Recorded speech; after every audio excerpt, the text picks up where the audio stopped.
and raiding a nearby township, basically taking it back for the people and showing that there's a reason to continue fighting and then get them on your side.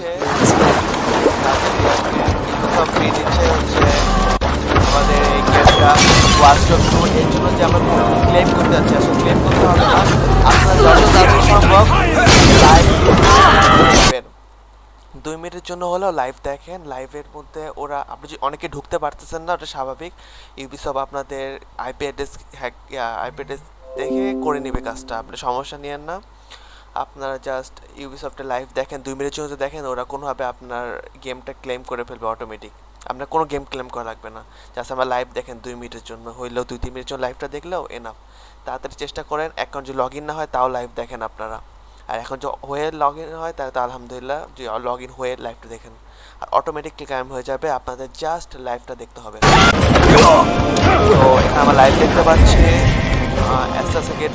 Fizz, we just saw this giant pulse go out.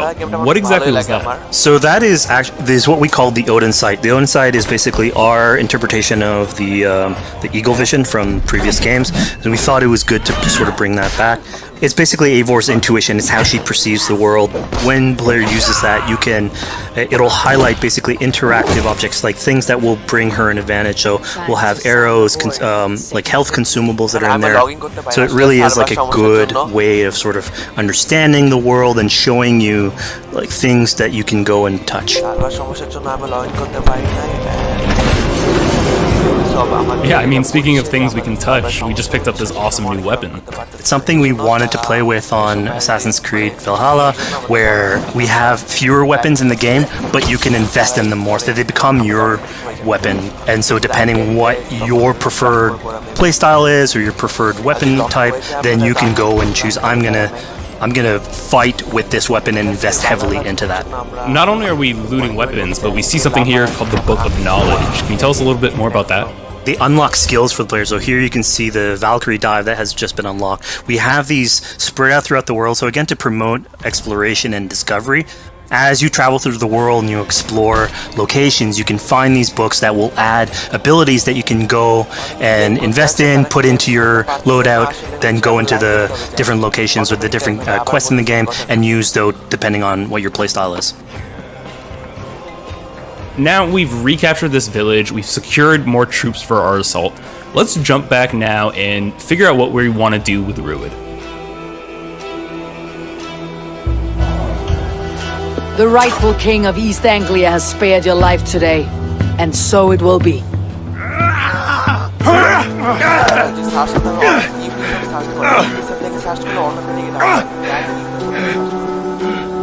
Compassion is a virtue suited for anyone, Eivor, including you.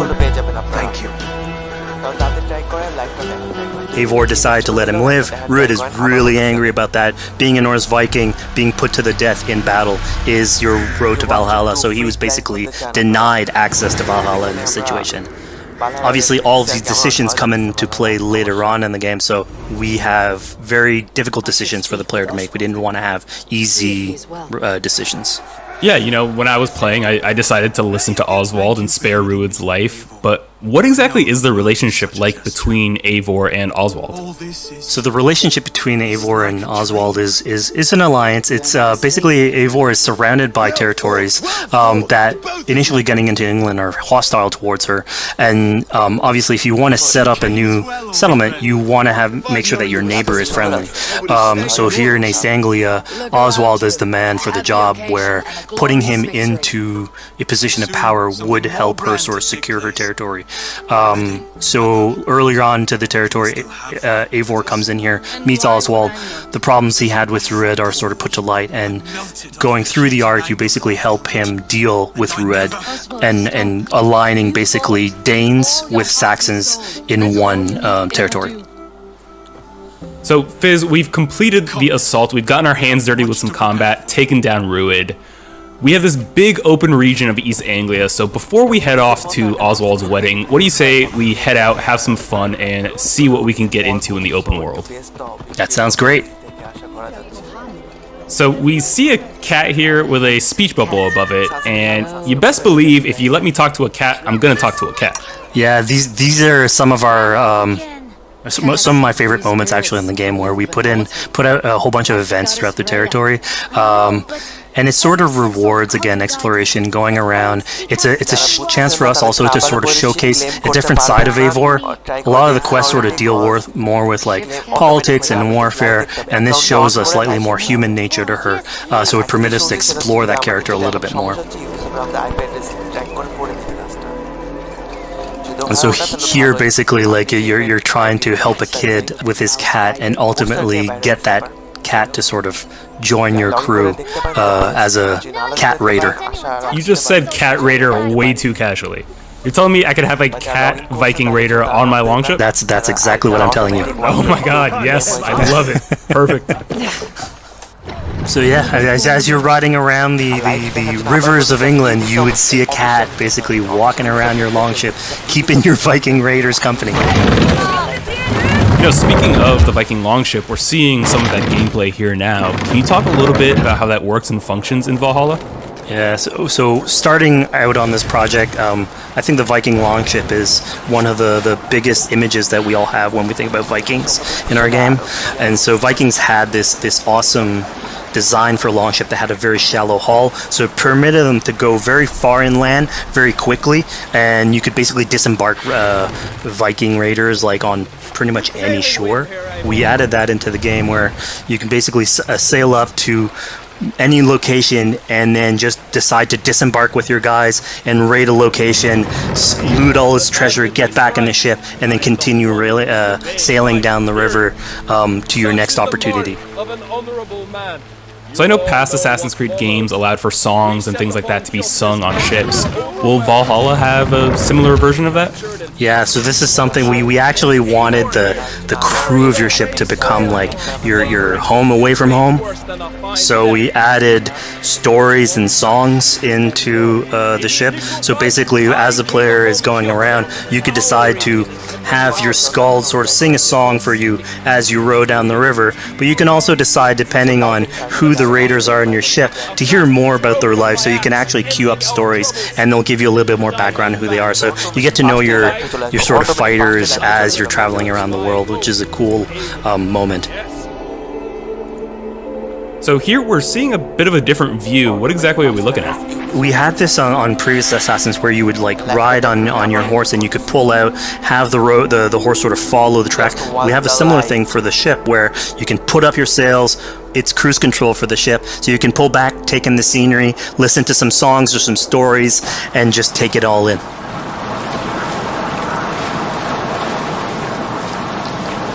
So, you know, speaking of Viking songs, we have an activity here that's not exactly singing, but kind of related, right? Yeah, so here what we have is what we call flighting, which was an activity that Norse people would partake in.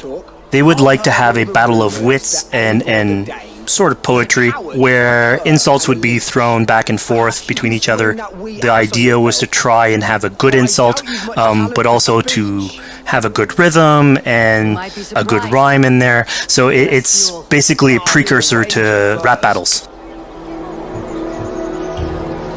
Here's the silver. Now begin.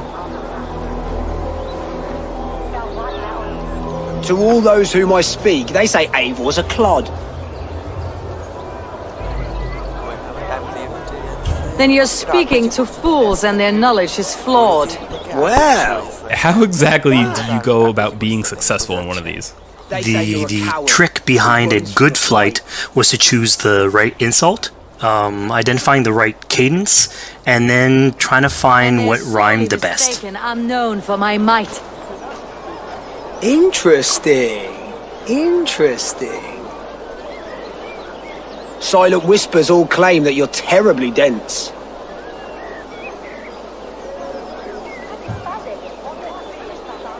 Then you've clearly misheard them. My wit is immense. Oh, you looked out with that one. Well, what a surprise!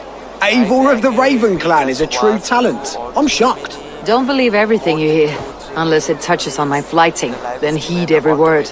Take the coin. So now that we've proven our sharp tongue and wit, I think it's time for a bit more relaxing activity. So we're fishing here. Yeah, that's it. So we gave Eivor a fishing line, so you can actually throw out a line and go catch some fish. This is used basically to play into our new health loop, where the player will lose health in the world, and it doesn't automatically regenerate like we would have in the past. So you actually have to go out and get some supplies. So you'll find mushrooms and some food that you can gather. But here, like you can also catch some fish and consume that to regain some health.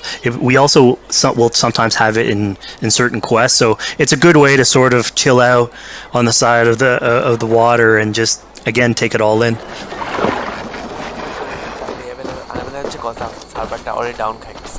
So this is what we call one of our offering altars. So the idea is that you find these around the world and you make offerings to it. So it'll take like animal parts and stuff that you can find throughout the world. Here what you're seeing though is sort of like a fancy version of it, where as you do your offering you get interrupted by some kids that basically come and steal your stuff. So it was just a way for us to sort of showcase that like the systems and the activities in the world can sort of play in with some quests and some little events. So it's our way to sort of dress up these moments and make it all fit inside the whole experience.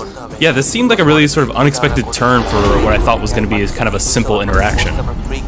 Yeah, and it's really what we were trying to do with these events is to give another dimension to Eivor, other than just, the pure rar Viking or the politician. Because you can imagine at some point that will grow old if you're always telling that version of the character. So it lets us really go into the depth of who is Eivor, what motivates her, how she can interact with the world outside of warfare and politics.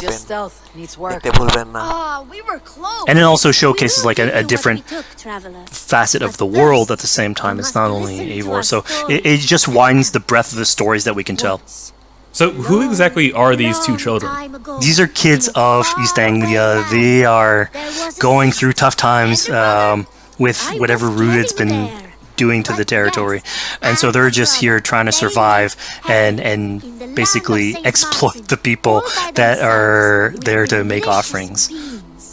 It was kind of nice to see that Eivor wasn't really necessarily upset at them for stealing, and after you talk to them, you have the choice of helping them. You can give them food, give them some money, or maybe just say, hey, good luck, on your way.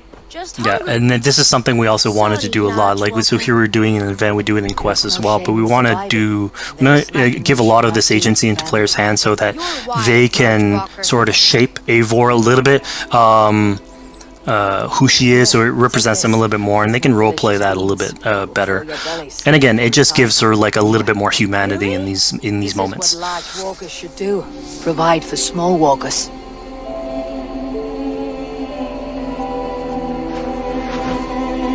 Here, large walker.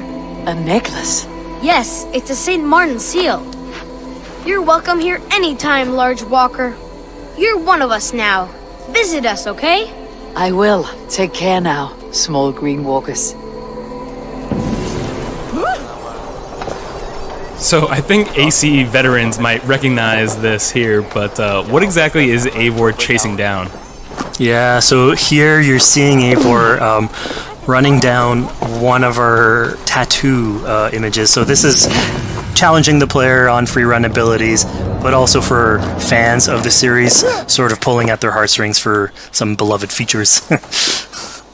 So are we going to be able to tattoo Eivor? Yes, by collecting these tattoos, you actually bring them back to your settlement, and then you can customize different body parts, having different tattoos everywhere. So again, another form of expression, and it's sort of to represent that Viking culture. Fizz, one of my favorite things when I was just out there exploring East Anglia was coming upon a house or a building and realizing that there was a chest inside, but that there was no easy way in. And in this case, I saw all the doors were barred, but I knew that because there was a chest in there must have been some way to get inside. So I went around the back and, found a way in.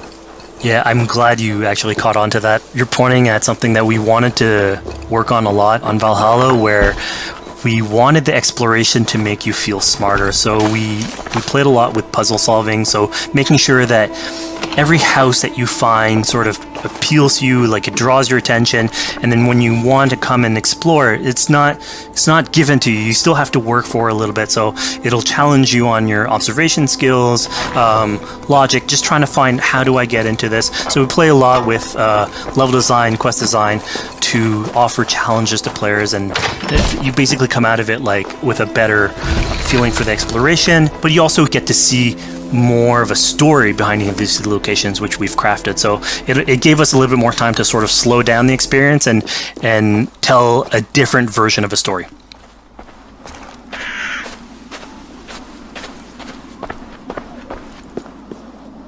A poor victim of someone's fury. Yeah, I mean, speaking about exploration and just finding things out in the world, I was just wandering and came across this clearing and found this kind of morbid altar. Yeah, so this is one of our bigger events that we have scattered in the world. So as Eivor explores, she can find altars like this, and by interacting with them, here it's a trap that's been set by this character named Regan. Now there's a bigger story behind all this. There's multiple steps to it later on. So this is one of the moments. It permits us to go into a slightly more mystical realm and play with a boss fight that has more magical abilities, if we will. And basically have this awesome boss fight in the middle of the swamps. And so here the abilities that you see Regan using are a little bit on the mystical side of things. What's happening is Eivor at the beginning in that trap is poisoned, and so she starts sort of hallucinating, seeing the world in a sort of different light and filter. And so that's sort of what lets us go into the realm of the weird. My rage, spirit of my father's rage, fill me!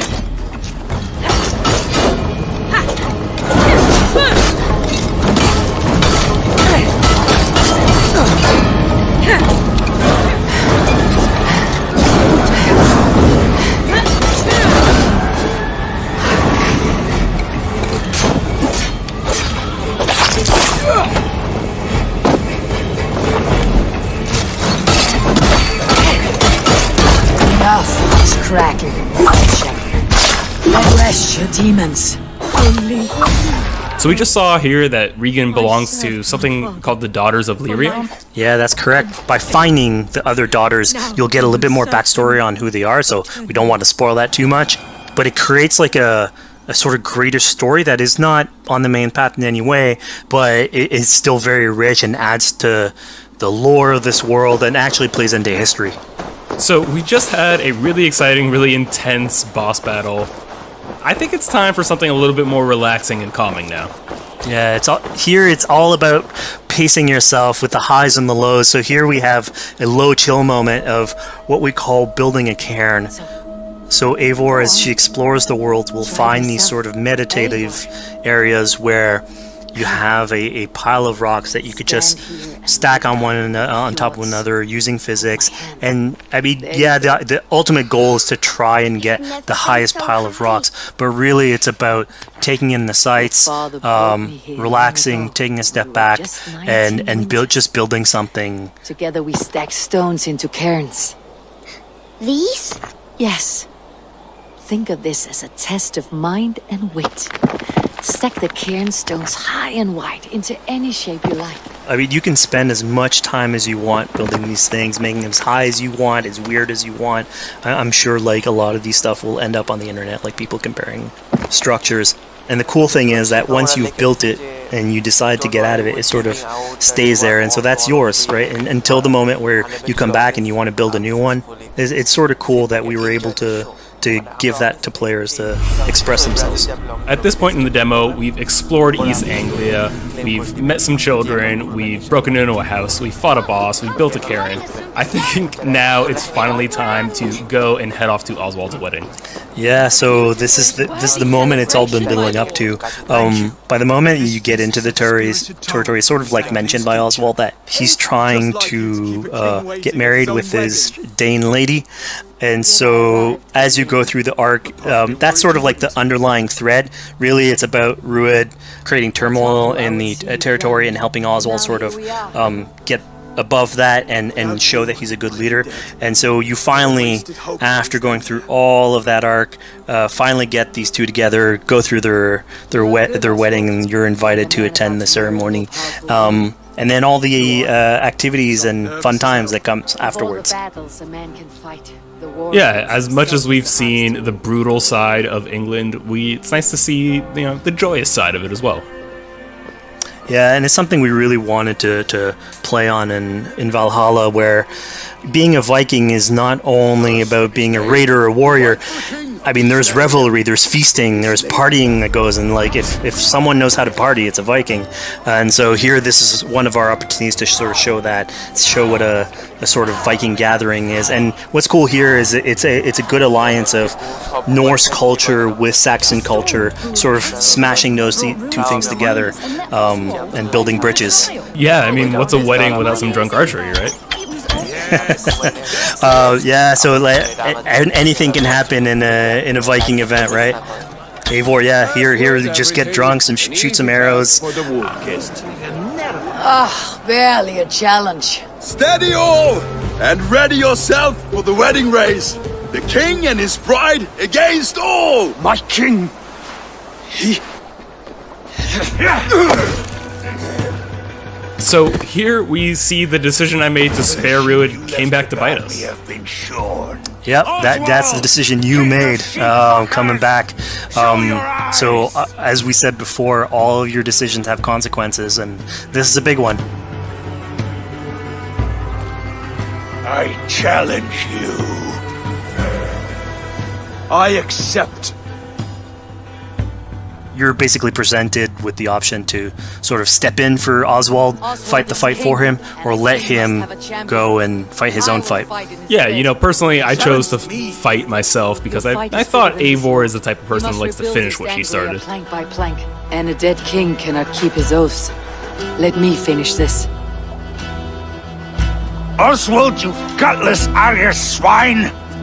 I'll slay the wolf-kissed, then hang you with your own tongue.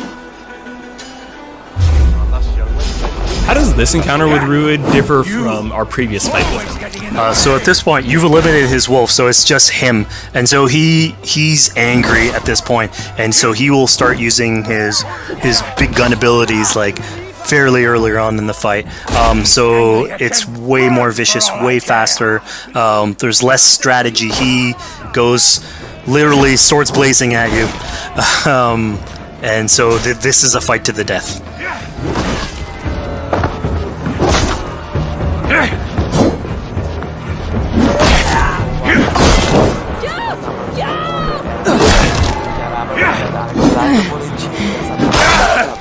And of course here, like, this is the decision you made to go and fight him, but there's multiple outcomes to this scenario. You could have let Oswald fight his own fight and prove basically his station as the rightful leader. If you had eliminated Rued, obviously this would not have happened. It would have been a slightly more joyous occasion. But ultimately, in all scenarios, you still have an alliance with Oswald. He's proven to be the right leader for this territory, and to be a good ally for you. A great service. I promised you an alliance, and now you have it. And one day I will need you to make good on that alliance.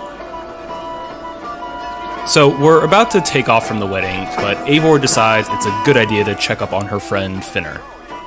Yeah, so Finner is probably one of the more recurring characters in this arc. You get to meet him very early on. He's a very endearing character, sort of used to have a Viking life, sort of misses it, and going through all these adventures together is sort of like lights that fire back, and so he's willing to join you in your raiders.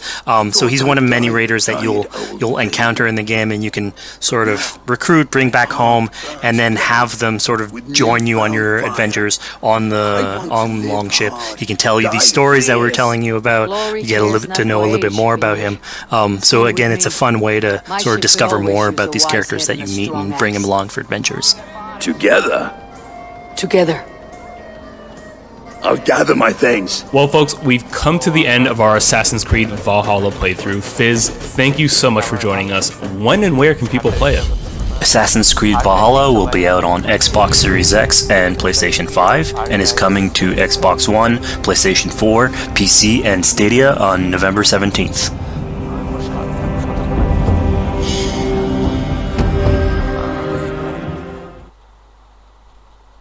Oh, wait, Hyper Escape ও বাইর হবে না?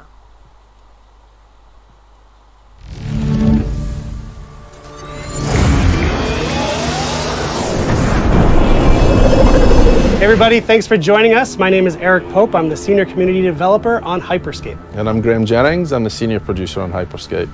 Hyperscape's now in its open beta phase, so you can go to Uplay and download it directly. So a little while back, we recorded a match for you so we could walk through it moment to moment, explain what's going on throughout a match of Hyperscape. There's a lot going on with hacks, guns, the gameplay. So Graham and I are going to walk you through it right now, and I hope you'll enjoy it. So at the start now, you'll see the insertion phase. There's the three of them in the squad, so they're trying to decide on where they want to go. It looks like Helios, which is one of the landmarks, is going to be one of the choices. So all the places we're seeing on the map right now with like a name above it, that tends to be a higher loot area, would you say? For one of the big yellow letter ones like this one, this is one of the landmarks. Landmarks tend to have higher density and higher quality loot overall. Which also means most people will be going there, so you might have... Usually have a few more friends if you go to a landmark. So in this case though, he's gone outside and he's found a supply